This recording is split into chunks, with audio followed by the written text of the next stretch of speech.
Hello दोस्तों, आज हम एक्सप्लेन करने वाले हैं असुर सीजन 2 के एपिसोड 4 को। इस एपिसोड में दिखाया जाता है हमें 12 साल पहले प्रयागराज की एक लाइब्रेरी में एक प्रोफेसर को कुछ मशीन बनाने के फॉर्मूले में दिक्कत हो रही होती है। तो शुभ उनके पास आता है और उनकी उस मैकेनिकल प्रॉब्लम को सॉल्व करता है, जिससे वह प्रोफेसर शुभ से इम्प्रेस हो जाता है और वे दोनों फ्यूचर में AI बनाने की बात करते हैं। शुभ उससे पूछता है अगर वह पास्ट में जा सके तो वह क्या करेगा। तो प्रोफेसर कहता है कि वह अपने असिस्टेंट की जान बचाता जिसने सुसाइड किया था, लेकिन उसकी हत्या शुभ नहीं करवाई होती है। फिर हमें प्रेजेंट दिखाया जाता है जहाँ ईशानी को फंदे से रसूल ने लटकाया होता है और वह ये भी बात बताता है लोलार को भी उसी ने मरवाया था। निखिल ईशानी के घर उसे बचाने आता है, लेकिन वह उसे मरी हुई मिलती है, जिससे वह अपने आप को कोसता है कि अगर वह उसकी बात सुन लेता तो वह आज जिंदा होती। उधर डीजे ने केसर को पकड़ लिया और उससे शुभ की साइड का एक्सेस ले लिया, लेकिन फिर भी वे अश्विनी नक्षत्र के बारे में नहीं जान पाते हैं। तो डीजे केसर को पीटता है और उससे पूछता है, लेकिन वह कुछ नहीं बताता। तभी उनकी स्क्रीन को हैक करके शुभ केसर की सराहना करता है। किसी को कुछ ना बताकर वह उसके कार्य से खुश है और फिर शुभ एक आदमी की प्रोफाइल दिखाता है और इसे बचाने को कहता है। डीजे उसे ATF के दे देता है और वे लोग उसे उठवा लेते हैं जिससे वह बच सके। निखिल रसूल को मारता है, लेकिन और लोग उसे खींच लेते हैं। निखिल अपने सर को बताता है ईशानी को इस पर शक था और रसूल उसे स्टॉक करता था। उधर धर्मशाला में अनंत नाम के लड़के में कुछ दिव्य शक्ति होती है, जिससे उसने पहले गाड़ियों को खाई में गिरने से बचाया। फिर बाद में उसने एक किडनैप बच्चे का पता बता दिया, जिससे सब उससे मिरेकल बॉय भी कहने लगते हैं। उधर डीजे को भी पता चलता है रसूल के बारे में, जिससे उसे विश्वास नहीं होता। तो वे अब रसूल के बारे में पता करते हैं, उसकी पास्ट लाइफ के बारे में जानते हैं। तो पता चलता है कि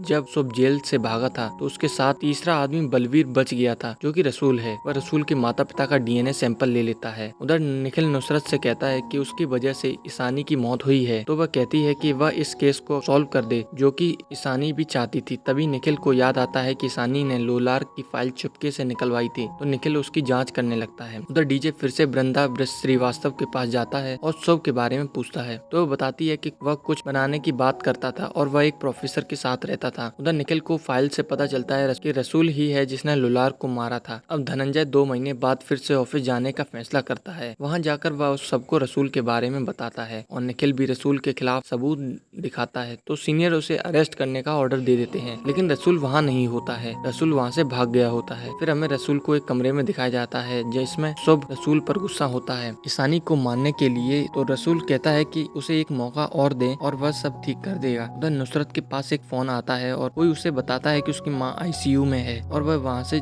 जल्दी आए। उसके बाद रसूल डीजे से कॉल करता है और उसे नुसरत को बचाने के लिए कहता है। डीजे तुरंत नुसरत को कॉल लगाता है। वह कहती है कि वह हॉस्पिटल जा रही है और कार में बैठ जाती है। तभी कोई पीछे से उसे बेहोश कर देता है और ये एपिसोड यहीं खत्म हो जाता है।